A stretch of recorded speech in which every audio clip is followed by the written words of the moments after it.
This excerpt was taken from the Full and Bloom interview with Don Dokken. You can listen to the entire interview at fullandbloom.com. Click the link in the description. I saw you guys on the Tooth and Nail tour opening for Dio in Dallas, and of course I was a huge Dokken fan. I've also interviewed Tom Werman a few times. We had talked about his experience working on Tooth and Nail. The poor guy. He got tortured on that recording session. He said that he had clashed with George. From day one. And I'm just wondering, is it true that you and George never were in the studio at the same time? Never.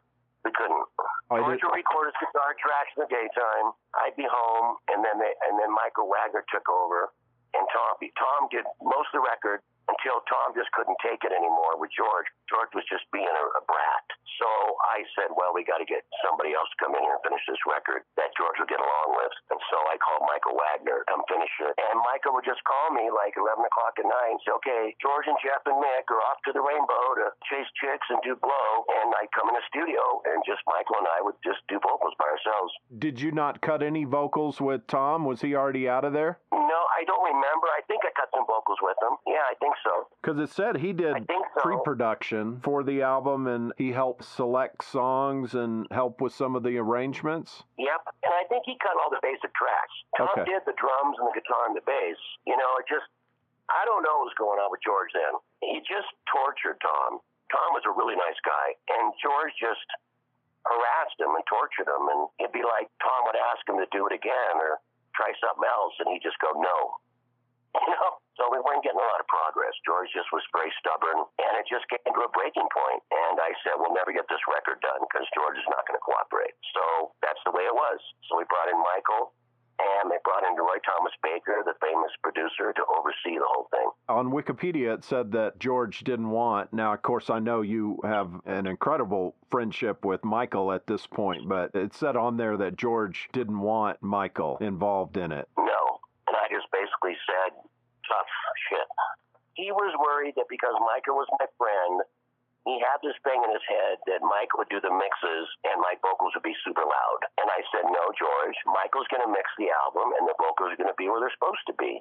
Why would he turn the vocals up too loud? It doesn't make sense. Michael's going to do what's best for the mix. George felt that Michael and I were so tight that he would turn my vocals up too loud. So then we ended up bringing Roy Thomas Baker in to oversee all the final mixes to make sure that Michael wasn't turning my vocals up too loud. It was all kind of ridiculous, but you know, drugs make you crazy, and there was a lot of drugs going on during the Tooth and Nail sessions. You never did coke, right? Or didn't like it that much?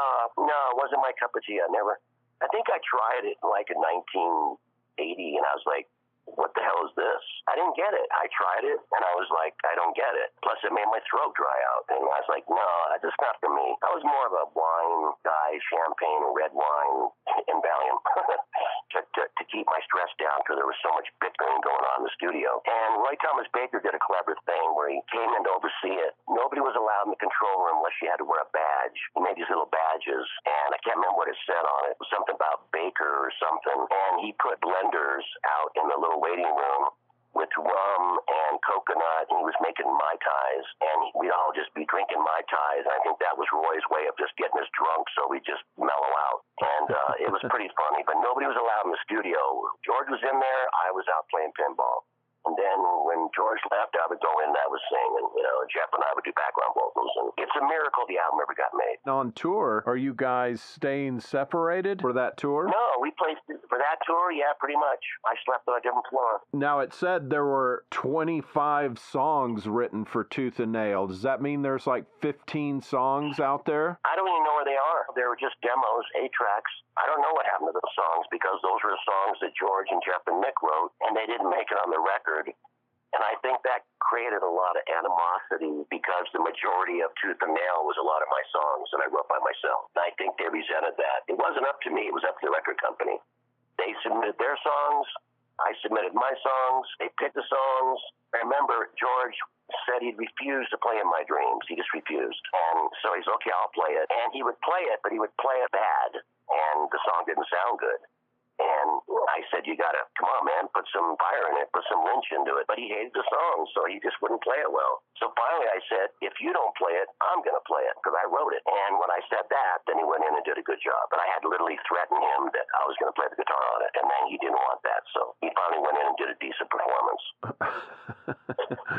I mean, like little children in the sandbox, you know, all right, fighting over a fire truck. And, you know, it's incredible because all those Dokken albums, that was the great thing. Tooth and Nail and Under Lock and Key, Back for the Attack, all like perfect albums, and you could listen to the entire thing. I always thought, even as a kid, when you guys broke up, I remember thinking at that time, whatever you guys released after Back for the Attack, that one was going to be the one that did multi-platinum, you know. I felt like you guys were one album away from blowing it up. And we were. We did Monsters of Rock tour. Think Back to Attack almost went double platinum, and we barely survived the Monster Rock tours. A lot of infighting, a lot of drugs, a lot of drinking, and I was on the verge of a nervous breakdown. I mean, I really just couldn't take it anymore. Who leaves their own band they started? The very last show was Colorado, and I said, that's it. I can't take it anymore. And I kept telling George, you know, if you don't stop with the constant harassing of everybody, not just me,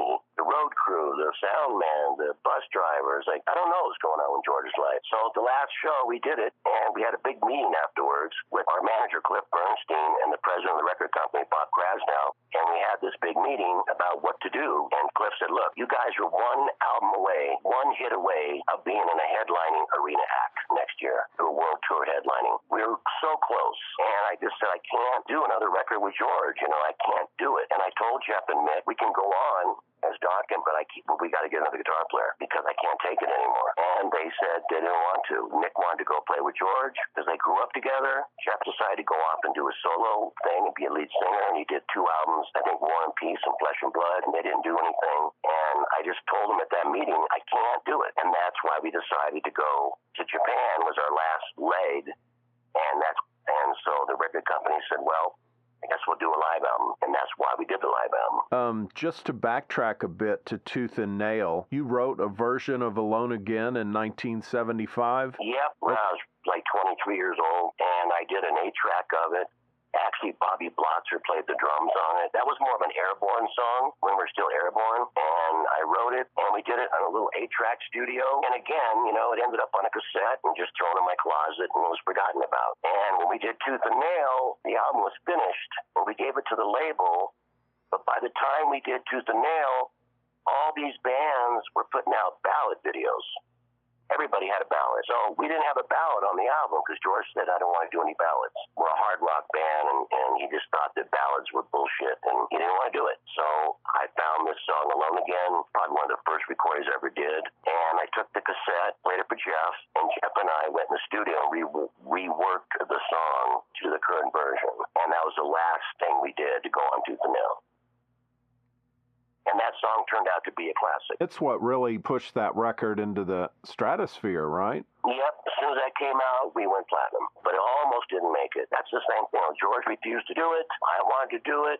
And the record company said, you do it or else, you know. So that was that. Tom Souta said, I want this song on the record. And so Jeff and I, we reworked it. And the band still didn't believe in the song. We did 3 videos for that album, Into the Fire, The Hunter, and It's Not Love. And went on tour for a year. And then the tour was over, and I said, you guys are really missing the boat here. We should have put out Alone Again, and everybody's fighting me on it. We don't want to do it. We don't want to do it. We don't want to do it. We ended up out of our own pocket paying some camera crews to come down. We were playing one of our last shows, which was at the Palladium in Hollywood, and that's why it's all live footage. So we just had a bunch of camera guys come in and shoot the show and edit it together, and we put out Alone Again, and it took off. I'm just curious, when you write, do you typically come up with like a guitar part first and then do a melody? I know you said that sometimes you get ideas of melodies, but a song like Alone Again, how did you come up with that? Just had a guitar riff, you know, this arpeggiated the Lentro, and I started scribbling down lyrics, but I really can't dig my memory banks that deep. But most of the songs I wrote, I would just be playing my guitar in my living room and just jamming, you know, and playing riffs, and then something would spark me spiritually, and all of a sudden I'd start hearing a melody, and then I'd stop, and then I'd start writing lyrics, and I'd go on to the next section, and that was my writing technique. What was it like working with Jeff Workman on Tooth and Nail? Jeff was great, famous engineer, but, you know, I mean, the protocol call for Jeff Workman was he would stay up all night. I mean, I'd be up all night singing, and the next day the band would be in the recording, and Jeff hadn't even left the studio. Be in there for like 20 hours. And that's easy to do when you got a big bag of cocaine and a half a gallon of Jack Daniels. How Jeff was so good as an engineer, Workman, I think he passed away about 5 years ago. And Jeff, everybody knows that. He just did a massive amount of drugs and drank a lot of Jack Daniels, so he fit perfect with the other three guys, and that's the way it was. But he was a great engineer, and he was patient. Jeff was very patient. He'd let the arguments and the fights and the bickering, it just went over his head. He'd just be drinking a Jack and Coke and doing a couple lines of blow, and that's what he did. And then, unfortunately, doing that for decades, caught up with him, and he passed away. And he was Roy Thomas Baker's guy. Right. When Baker was doing like Zeppelin and all the other bands, Roy Thomas Baker was the engineer. And I think Jeff had done 3 back-to-back albums with Tom Werman. And maybe that's why they had their issues, because they had done Shout at the Devil. And then I think right before your record, they're doing Twisted Sister, Stay Hungry. Correct. Now, when I talked to Tom, he said that Jeff was incredibly divisive and would fuck him over. He talked about how Jeff would record him in the studio and then edit things together and play it for the band later. Oh, he talked about that? Yeah, they'd be recording Tom talking about this and that and girls and sex and whatever. And then they'd sit up all night and edit it to make it sound like he was a pervert.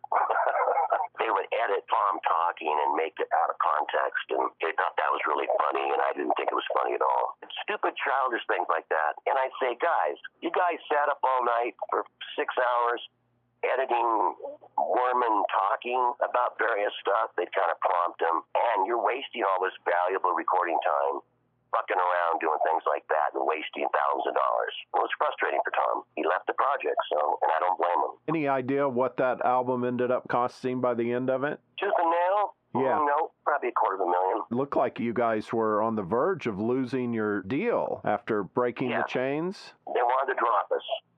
Look, we did an arena tour. They gave it their best shot. We toured arenas with Bloister Cult and Y&T. We had our shot, and the song Breaking the Chains was on every radio station. And what they called it back in the day was a passive hit. Everybody would say, oh, I love that song, but they didn't buy the record. So we get off the road after 8 months, busting our ass, and we come home, the record company goes, well, guys, you sold 100,000. And that's not really worth all the money we invested in you to keep you on the label. And I basically just begged and pleaded to give us one more shot. I went and had a meeting with Tom, Souta, and everybody and said, let us just at least write some demos. And if you don't like them, you can drop us. If you like them, we'll make a record. So I talked to the boys, and I said, guys, this is our last chance. If you guys don't pull together, we don't pull together as a band, we're all going to be back playing clubs singing Little Red Corvette. So the band pulled together. The 3 of them went and did their thing, got a big ounce of cocaine, and they did what they did. And I wrote my songs in my apartment. And between all my stuff, and Jeff was kind of like the referee. Jeff would work with George and Mick. On the way home, he'd stop by my house, and he'd work with me on my songs. And he was kind of like the referee between my songwriting and their songwriting. And that's what he brought to the table, that he kind of would ride the fence between those guys and me. Were you wanting to actually be more aggressive with your voice on Tooth and Nail? Was that like a conscious decision? No. It was just kind of how the songs were turning out? Yep. It's just the way the songs were written, and I had to sing appropriately. Did Jeff have like a vocal chain, or did you have a favorite vocal chain, or did you just kind of rely on whatever the engineer wanted? I don't understand what a vocal chain means. Oh, vocal chain being like, did you have a favorite mic and a favorite preamp, or? Yeah, I used a really strange mic that most singers don't use, and it's called a Sheps condenser mic. It's a very skinny-looking thing, like a cigar. It's actually designed for overheads on drums, like a cymbal mic. And for some reason, we went through like 5 mics to find the right sound. And Michael said, for some reason, that mic really brings out your voice, sounds organic. So I sang mostly Almana Sheps, and then on the heavy songs, I used a Neumann 87. So it's mostly Neumann 87, which everybody used back then. A lot of singers liked the C47, but it was too dark for me, and it was too muddy, and it just didn't fit my voice. So I used a Neumann 87 and the Sheps condenser, and they ran me through an API, old API analog lunchbox, which, that company gone out of business. And I ended up years later, Eddie Van Halen had a whole console of API, and I ended up buying 2 channels of compressors and 2 channels of mic pre's from him and put it in a thing we call a lunchbox. Still got it. Every album I've done since 90, I've always sang on the same mic and the same mic pre's and the same EQ, and that's API. I use it. I had a recording studio for 10 years, and I built my own studio when we got rich and famous, I guess you could call it, and I built my own recording studio, and I had a really beautiful studio and we down the beach, but no matter what we did, I always used that API and the same mic, and I've still got it. I still use it on every record since then. Hell to Pay, Lightning Strikes, Broken Bones, I use my API. It's analog, it's not digital, so it worked for me. And unfortunately, the microphone I had, the Sheps, were very rare. Old German mics built in the 40s or 50s, and my studio got broken into, and they stole all my microphones, and that was one of them, and that was a real bummer. They stole all my mics, and so that's that. So now I sing on a Neumann 67, which is a remake of the 87, but it's solid state. Sounds okay, not quite the same. Everything's Pro Tools now. I have a recording studio here in my house. I can make a whole record in my house, and I don't have to worry about it. I don't have any neighbors. On 13 acres, no one can hear you.